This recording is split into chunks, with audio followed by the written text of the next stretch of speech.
It's a very scary place for anyone to be at that crossroads where you have to decide, like, do I go for my dream or do I do what my parents want me to do or what society wants me to do?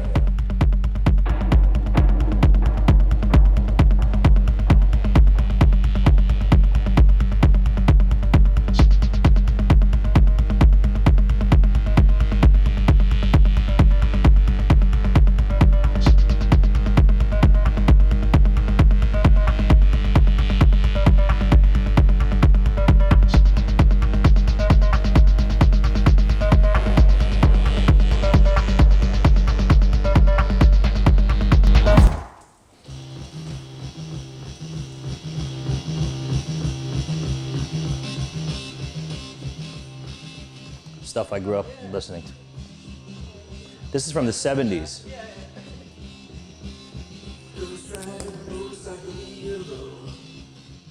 Like, I first came to the USA in 1979, and I didn't know the language. I didn't really fit in with the popular kids. As I got older, I tended to gravitate more towards like the art kids, like the photography students, the art students, the musicians, and through the association of like hanging out with them and their friends, they introduced me to like all this music, like the more alternative music, Depeche Mode, all that stuff. That was the music for like the unpopular kids at school, you know? And then I just got immersed in like this whole genre, goth, punk, and the more like you just go down the rabbit hole, you know, you discover one band that you know, like helps you discover like 5 more that are like that band, and then those bands, you know, are associated with other bands, and you just end up with like, and this is nothing. This is just like a fraction of stuff that I'm into. Like, this was for me, one of the greatest albums of all time, the Jesus and Mary Chain, which we can listen to next.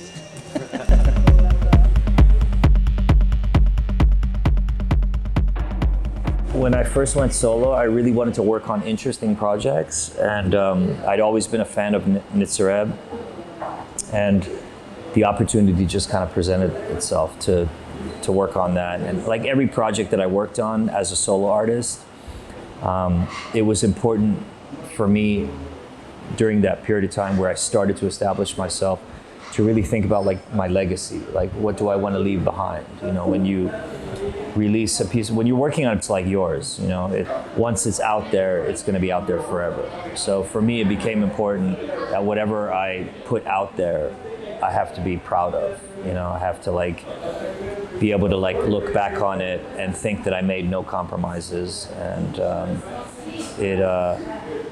it's something that like I can leave behind for future generations, you know, and I can be proud of in my old age when I look back on my career. So legacy and what I leave behind became like the driving force in, you know, what projects I decided to work on and how intensely I worked on those projects.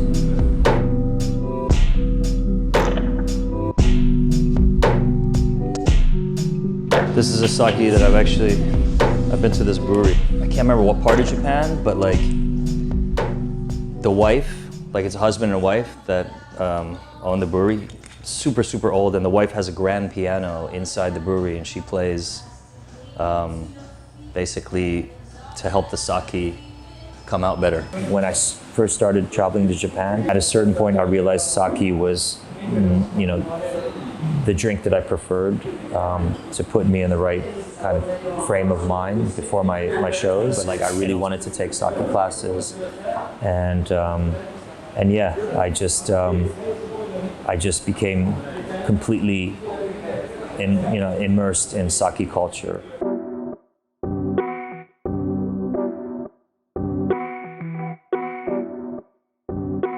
When I announced that I was going solo and I was making the kind of music that I was making when I first went solo, I knew that they wouldn't, and they didn't. Like, I sent it to a few labels at the time, and at first they didn't really respond, even though I thought like the music was strong.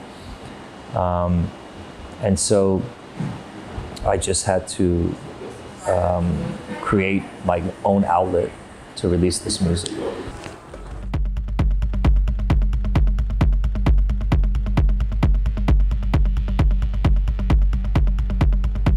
You know, coming from underground, the underground kind of music community, becoming commercial, and then giving all that up and going back underground, setting up a new label and starting over again as a solo artist. They kind of saw that as like an inspiring story, I guess, and they felt like they wanted to be a part of that. So I started to get a lot of demos from those artists, and that made me, I started to get so many great demos that made me feel like having had the success that I had, it was important for me to kind of give back to the community in that way and try to bring other young artists up through the label that I'd set up.